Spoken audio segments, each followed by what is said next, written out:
안녕하세요.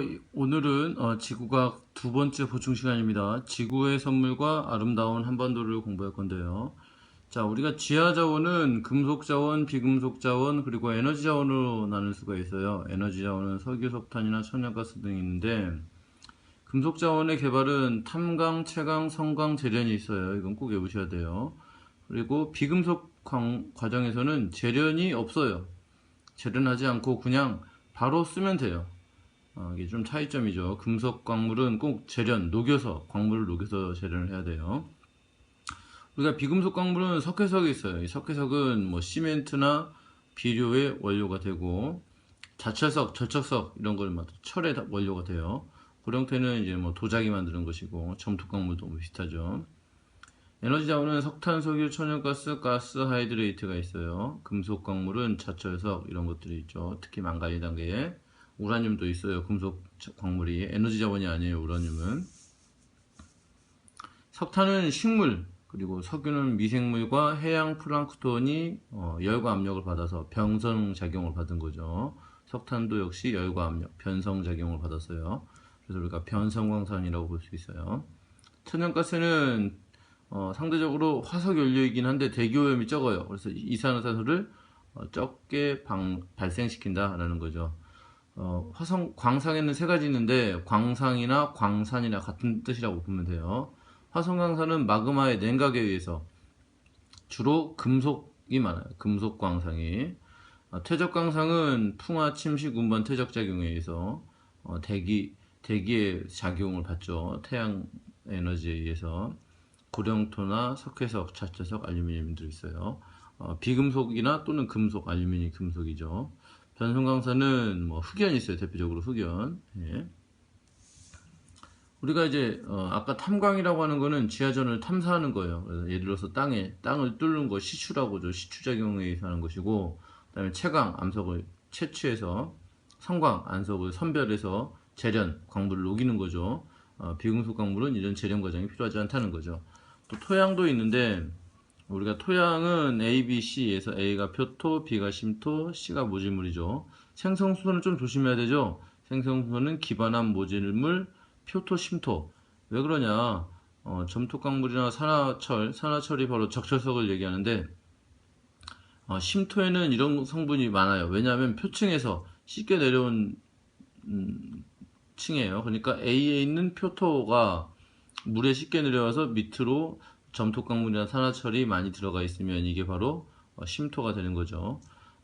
그리고 유기물이 많은 거는 표토고, 기반암이 풍화돼서 만들어진 건 모질물이죠. 그래서 기반암이 뭐 기계적 풍화에 의해서 깨져가지고 모질물이 되고, 이런 모질물에 생명체가 살면은 표토가 되는데, 이 표토에서 물에 쉽게 내려온 게 바로 심토가 되더라. 그래서 기반암, 모질물, 표토, 심토 이 순서대로 만드는 거죠. 요거는 이제 계단식론, 바로 다락론이고, 요거는 사방 때문에 댐처럼 막아놨죠. 산사태를 막아주는 것인데, 이 다락론은 경사진 언덕이 아니고 언덕이죠. 언덕이 미끄러지는 속도를 낮추는 거예요. 이렇게 가다가 쭉 떨어지고 가다가 떨어지고 가다가 떨어지다 보면은 속도가 좀 낮아지겠죠. 우리가 이제 수자원을 보면 수자원의 대부분은 염수예요. 해수예요. 해서 바닷물이죠. 담수의 대부분 우리가 육수라고도 하는데 소금 성분이 없는 걸 우리가 담수라고 해요. 빙하나 지하수죠. 보면 A가 빙하인데 생각보다 우리가 쓰는 지표수보다는 지하수가 많고, 대부분의 담수, 소금기가 없는 물은 대부분이 빙하더라는 것이죠. 그래서 우리가 실제 이용하는 지하수나 지표수는 전체의 0.2%밖에 0.2%의 빙하를 제외하는 것밖에 안 돼요. 그러니까 상대적으로 무지 적죠. 또 우리가 이제 바다를 보면은 요거는 좀 우리가 알아야 되는데 중요하죠. 동해는 수심이 깊어요. 그리고 이제 적용수역, 난류, 한류가 만나고, 또 독도 부근에 이거 제일 중요해요. 가스 하이드레이트가 있고, 해양 심층수가 있어요. 해양 심층수는 바닷속에 있는 미네랄 성분이 많이 들어있는 거죠. 남해안은 황해하고 같이 수심이 얕아요. 수심이 얕은 지역을 우리가 대륙붕이라고 해요. 특히 남해는 난류의 영향을 받아서 연중 수온이 높고, 그래서 이제 양식업 같은 거 가면 좋겠죠. 여기 예, 황해는 수심이 약 50m 정도이고 낮죠. 남해는 수심이 약 100m예요. 이렇게 얕은 바닷물이 우리가 대륙붕이라고 하고, 동해는 수심이 한 2000m까지 가요. 그러니까 상당히 깊은 곳이죠. 그리고 이제 황해는 조차가 커요. 조차가 크다는 얘기는 밀물과 썰물대의 높이 차이가 커서 우리가 나중에 조력 발전에 많이 이용하게 돼요. 또 요게 이제 가스 하이드레이트죠. 불타는 얼음 같은 거. 요거는 이제 망간 단계죠. 이 가스 하이드레이트는 독도에 특히 많이 있고, 예, 그리고 망간 단계는 심해져 특히 태평양 바다 밑바닥에 많아요. 가스 하이드레이트는 에너지 자원이고 주로 대륙붕까지 잠수하는데, 우리가 망간 단계는 금속 자원이에요. 그래서 심해저까지 침투하기 때문에 실제로 우리가 이제 이런 망간 단계는 우리가 실제로 쓰긴 좀 어렵다라는 것이죠. 또 가스 하이드레이트는 또 쉽게 증발해요. 상당히 고압인 곳에서 만들어지는데 저압인 곳으로 이제 물 밑에 있던 걸 물 위로 꺼내면 아무래도 불안정하게 되겠죠. 그래서 쉽게 증발해서 좀 쓰기도 좀 어려워요. 연소 시에 좀 이산화탄소가 난다. 그러니까 온실 효과를 좀 일으키게 되겠죠. 예, 그리고 또 이제 친환경 에너지를 보면, 친환경 에너지를 우리 쌤이 이렇게 많이 분류를 했는데 사실 그렇게 중요하진 않아요. 분류하는 것 자체가. 근데 조금씩 분류하는 걸 좀 생각해 볼 필요가 있다라는 것이죠. 태양 에너지에 의한 분류 방법은 태양열이나 태양광, 풍력, 파력.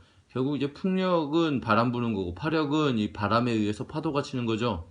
근데 이런 바람은 왜 부냐? 바로 태양이 많이 비치는 곳은 온도가 높고 태양이 덜 비치는 곳은 상대적으로 온도가 낮아서, 이 온도가 높은 곳에서 낮은 곳으로 이제 기압차가 생기고, 이런 기압에 의해서 바람이 부는 거죠. 또 바람이 불면 결국 파도가 쳐서 이런 파력 에너지가 만드는 것이죠. 지구 내부의 에너지는 지열 발전, 조력의 에너지는 조력과 조류가 있죠. 또 발전량이 일정한 게 있어요. 근데 이걸 다 외워야 되냐? 그렇진 않아요. 지구 내부 에너지나 우리가 조력 에너지를 이용한 건 발전량이 일정해요. 왜냐면 지구 내부 에너지, 이제 화산이죠. 화산이 많이 일어나는 지역은 정해져 있고, 조력 에너지, 밀물과 썰물은 뭐 날씨에 상관없이 항상 일어나는 거기 때문에 둘은 일정한데, 상대적으로 발전량이 일정하지 않은 건 태양 에너지예요. 뭐 해가 뜨거나 지거나 계절에 따라서 이런 태양 에너지의 양은 뭐 구름 끼고 그러면 변하기 때문에, 태양열을 이용한 태양열, 태양광, 풍력, 파력은 발전량이 일정하지 않다. 또 풍력, 파력, 지열, 조류, 조력, 이런 지역은 이제 특정 지역에만 있죠. 풍력은 바람이 센 곳, 파력은 파도가 센 곳, 지열은 이제 화산이나 이런 지역, 조류, 조력은 바닷가 근처에서만 하니까 향소신학이 있어요. 또 소규모 발전, 대규모 발전 이렇게 나눴는데, 사실 대규모 발전만 하면 돼요.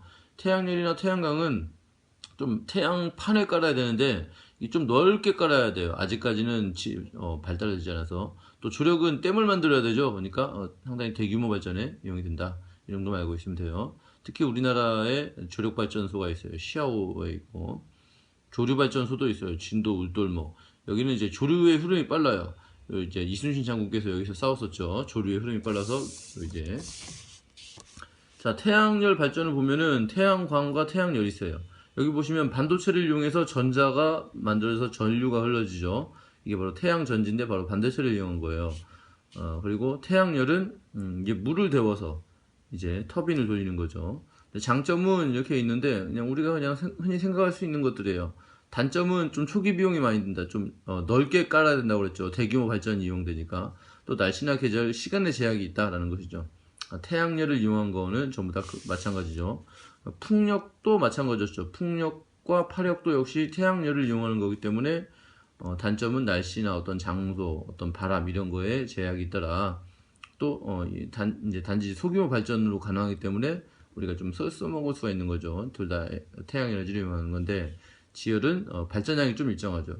뭐 마그마가 있는 지역에서는 항상 비슷하게 나타나니까. 그리고 지구 내부 에너지를 이용한 거고, 역시 또 장소에 제약이 있다라는 것이죠. 발전 방식의 에너지를 보면은 운동 에너지를 돌리는 거죠. 이렇게 움직이는 거예요. 프로펠러 같은 거 돌리는 거. 조류가 이제 바로 프로펠러 돌리거나, 풍력 마찬가지고, 파력도 역시 운동 에너지를 이용하는 건데, 위치 에너지 이렇게 떨어지는 거죠. 위에 있다가 밑으로 떨어지는 거, 이런 게 바로 조력 발전소죠. 열 에너지를 이용하는 건 바로 지열이나 태양열이 되겠다. 우리가 이제 조력 발전의 경우에는 이게 그림이 없는데, 이제 댐으로 물을 가뒀다가 이제 밀물일 때는 이렇게 물이 이렇게 위로 많이 차죠. 반대적으로 밀물일 때 댐으로 가두면 여기 낮겠죠. 그래서 밀물일 때 여기서 물이 어떻게 이렇게 쭉 떨어지겠죠. 그러면 좀 위치 에너지. 반대로 썰물일 때는 반대가 되겠죠. 반대로 썰물일 때는 이제 물이 빠지겠죠. 이렇게 이쪽이 바다예요. 이쪽이. 그럼 물이 어떻게 이쪽으로 떨어지겠죠. 그러면 이렇게 높이 차이를 이용한 거, 위치 에너지를 이용한 게 바로 조력 발전이 되겠다. 그러면 이제 조력 발전, 이제 쌤이 설명을 잘못했네요. 이게 바로 조력 발전이죠. 위치 에너지, 높이 차이를 이용한 거. 그럼 조력 발전은 어떻게 가능하냐? 이게 해수의 상하 운동을 이용하는 거예요. 밀물일 때는 물이 많이 올라가고 썰물 때는 물이 좀 많이 내려가죠. 높이 차이에 의해서 발전하는 게 바로 조력 발전.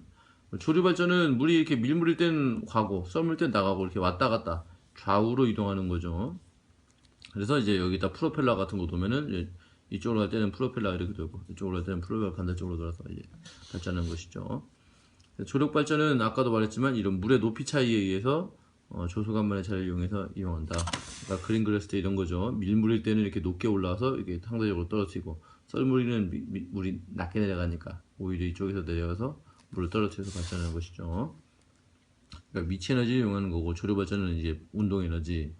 발전량이 둘 다 일정하지만 이제 조력 발전은 단점이 이제 댐을 만들어야 돼요. 이렇게 아까처럼 이렇게 댐을 만들어야 되기 때문에 생태계를 파괴할 수가 있어요. 갯벌을 없앨 수가 있어요. 그렇지만 조력 발전은 생태계 파괴를 하지 않아요. 그런 장단점이 있죠. 그 다음에 아름다운 한반도예요. 우리나라 요 부분은 꼭 외워야 되는데 우리나라 이제 암석 분포를 보면은 석회암불이하는 변성암이에요. 고생대는 퇴적암이 주로 있어요. 퇴적암 중에서 특히 우리가 석회암이 있고 중생대는 퇴적암이 있는데 특히 우리가 화강암이라고 생각하시면 되고 신생대는 퇴적암도 있지만 우리가 현무암이라고 주로 생각하시면 돼요. 이건 꼭 외우세요. 우리가 이제 그 중에서도 이제 화강암을 보면은 화강암 지역은 화산암과 심성암이 있어요. 화산암은 주로 현무암이고 심성암은 주로 화강암이에요. 심성암이란 뜻은 지하 깊은 곳이란 뜻이고 화산은 분출해야 되니까 얕은 곳을 얘기해요. 화산이 분출하면 급하게 식겠죠. 그리고 심성암, 마그마가 지하 깊은 곳에 있으면 빨리 식지는 않겠죠. 천천히 식게 된다는 것이죠. 특히 현무암은 색깔이 어두워요. 이게 현자가 검은 현자라고 그랬죠. 어둡다. 우리가 이제 이거를 이해하려면 이제 SiO2 성분을 알아야 되는데 SiO2 성분을 우리가 규산염이라고 봐도 되는데 SiO2에서 Si가 바로 실리콘 성분이에요. 우리가 실리콘은 주로 어디 있냐면 우리가 이제 화장실에서 타일 같은 거 붙일 때 그 타일 사이사이에 들어가는 게 바로 이제 규산염이죠. 주로 밝은 색깔이죠. 이거 점성이 크기 때문에 접착제로 쓰여요. 근데 현무암 같은 경우는 색깔이 어둡다는 얘기는 이런 접착제 성분이 적다는 얘기죠. 그래서 SiO2 함량이 적은 것이고 적으니까 상대적으로 밝기도 적은 것이고 접착제, 점성 성분도 적은 거예요. 그러니까 접착 성분이 적으니까 옆으로 쫙 퍼지겠죠. 그래서 경사가 좀 작고 이 완만한 형태를 이루죠. 화강암은 상대적으로 밝아요. 접착제 성분이 많이 있다는 얘기는 밝다. 점성도 많은 거죠. SiO2 성분이 많으니까 점성 높은 거고 따라서 잘 흩어지지가 않아요. 그래서 경사가 큰 이게 지역이 되죠. 또 이런 거에 의해서 전리가 나타나는데 이제 주상전리는 주로 현무암, 화산암에 의해서 나타나요. 모양은 육각기둥, 가끔씩 사각기둥도 있어요. 이제 마그마가 분출하면서 급격하게 냉각이 되면서 수축하면서 이제 모여드는 거죠. 그러면서 이제 수직으로 발달하는 전리가 만들어지고 판상전리는 화강암, 신성암에 의해서 만들어지는데 주로 판상이에요. 우리가 박리작용이라고 하는데 양파 껍질처럼 쫙쫙 한 겹씩 벗겨지는 거예요. 주로 이제 판상, 판 모양인데 얘는 왜 그러냐? 지표에 있었던 물질들이 풍화침식 당하면 상대적으로 위에 있던 압력들이 제거가 되니까 압력이 감소하면서 밑에 있던 게 위로 올라와요. 그래서 융기가 되면서 이 압력이 있던 것이 없어지면서 좀 부풀어 오르죠. 그러면서 갈라지는 거예요. 바로 이 그림을 보면 이 암석이 상대적으로 좀 박죠. 그러니까 SiO2 함량이 많은 거예요. 화강암이구나. 또 경사도 급하죠. 그러니까 역시 경사가 급한 거 보니까 SiO2가 많은 화강암이구나 라는 걸 알 수 있어요. 옆으로 쫙 판상전리도 나타나죠. 그렇죠. 그래서 요 위에 있던 요 부분이 다 풍화침식 당한 거예요. 여기서. 그래서 현재의 지표면이 이렇게 돼 있죠. 위에가 다 풍화침식이 없어졌으니까 상대적으로 위에 거가 없어졌으니까 이제 위로 올라오겠죠. 이런 융기가 위로 올라온다는 뜻이에요. 그러면 암석돌이 부풀어 올라서 이제 마치 식빵을 쫙 눌렀다가 식빵에 누른 거 딱 떼면 이제 옆으로 층층층 부풀어 오르면서 떨어지죠. 이게 바로 판상절리의 모양이에요. 이게 바로 여기 이제 설명된 거죠. 화산암 지형은 주로 주상절리, 현무암, 신생대이고 심성암은 판상절리, 화강암, 중생대다라는 것이죠. 그래서 우리가 여기에 있는 이 부분을 꼭 암기해야 된다라는 것이죠. 이제 우리가 아까 이제 전리를 배웠는데 전리는 주로 화성암에서 나타나는 거예요.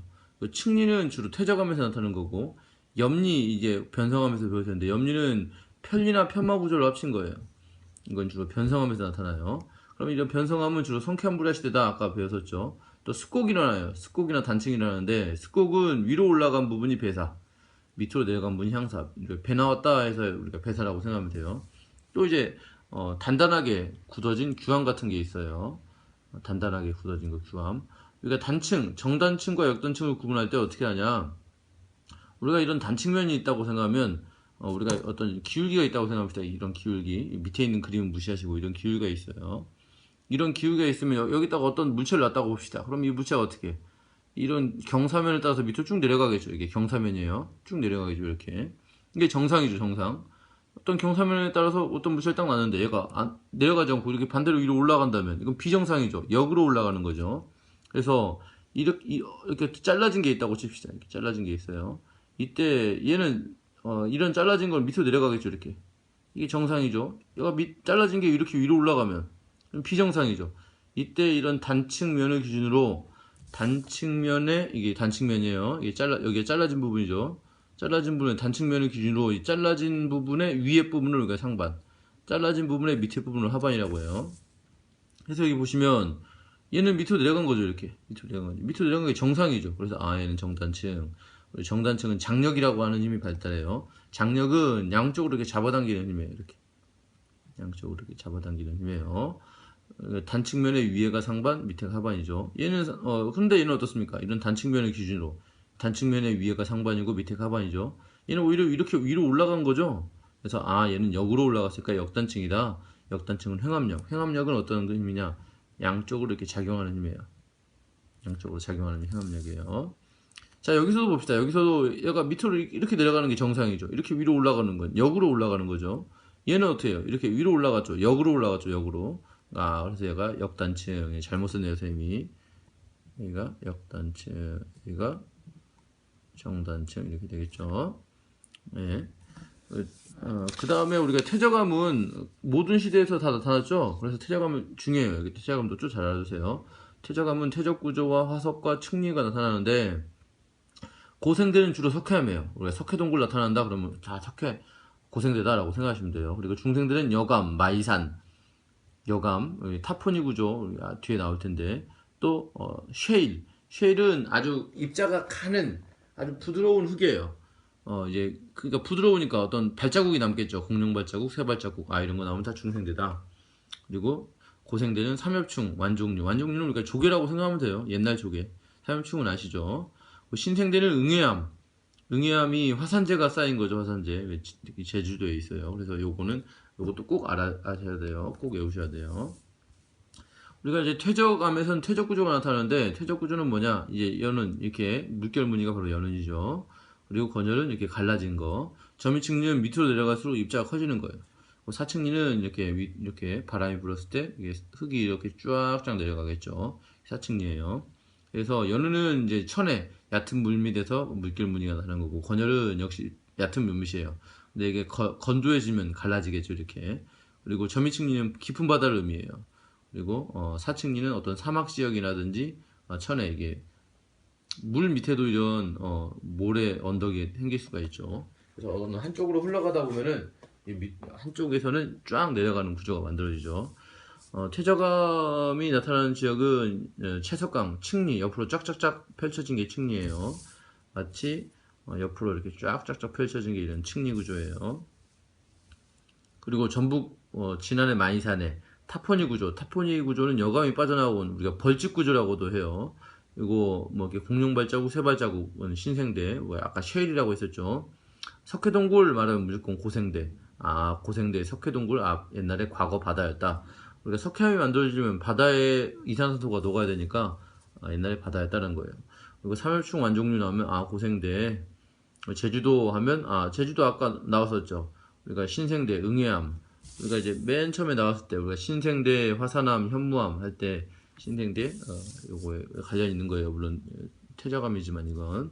그래서 이 지역 보면 이 지역은 이렇게 습곡 구조가 보이죠. 그래서 습곡 구조 변성암, 그러니까 변성암이니까 성캔브리아대 이렇게 나올 수가 있고, 퇴적 구조가 보이죠. 퇴적암이구나. 근데 연은 있죠. 연은. 그러니까 퇴적암. 태백 구문소 여기가 어디냐면 우리가 이제 강원도죠. 강원도 같은 지역이 이제 우리가 좀 잘 알아두면 좋은데, 강원도가 바로 옛날에는 다 고생대 지역이에요. 그러니까 강원도니까 무슨 암이 석회암이 있겠구나라는 것이죠. 또 이런 지역도 있어요. 이 층리가 잘 발달되어 있죠. 근데 어떤 학생들 이거 보면 밑으로 휘어졌네, 습곡이네 이라고 생각하는데 그렇진 않아요. 이건 탄낭이라고 하는 건데, 화산재가 아직 굳기 전에 화산탄이 떨어지면 어떻게 해? 떨어져서 눌린 자국이 있겠죠. 그 다음에 굳은 거예요. 그래서 마치 이렇게 약간 휘어진 부분, 습곡이 아니에요. 이건 층리예요. 화산재가 차곡차곡 쌓인 퇴적암이에요. 예, 대신 현무암이죠. 현무암이 이루어졌죠. 예, 그러니까 현무암으로 이루어진 화산재가 쌓였으니까 신생대. 이것도 이제 용암 동굴이에요. 식으면서 가운데 현무암은 이제 유동성이 크니까 가운데가 샥 지나가 버린 거예요. 유동성이 크니까. 그래서 겉에만 남은 거죠. 이건 주상절리. 그러니까 현무암의 제주도의 신생대 지역이다라는 거예요. 자, 요 네 개의 그림인데 중요하죠. 요거는 타포니 구조죠. 타포니 중생대, 여감, 마이산이구나. 여기는 습곡 구조가 있으니까 성캔브리아대 습곡.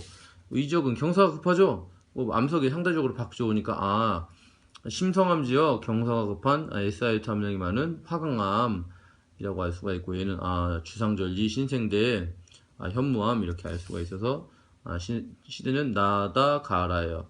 물론 이제 중생대가 두 개 있죠. 가하고 다가 두 개 있는데 이 순서가 이렇게 바뀌었다고 해서 수능 문제에서는 틀렸다 이렇게 하진 않아요. 그 자체가 그렇게 중요하진 않아요. 그래서 가에서는 타포니 여감, 나에서는 습곡, 그리고 다에서는 판상절리 화강암, 나에서는 주상절리 현무암이다 라는 것이죠. 여기서 이제 A 지역은 이제 여기 건열이고, 이거는 이제 공룡 발자국이에요. 중생대의 쉘이구나 알 수 있고, 요쪽은 연은이죠. 이게 물결문이죠. 이게 물결문이. 여기는 삼엽충 고생대 속혐이구나. 그래서 이제 우리가 밑에 고생대, 연은, 천혜, 중생대, 건열, 천혜, 건조지역 이렇게 말할 수가 있는 거죠.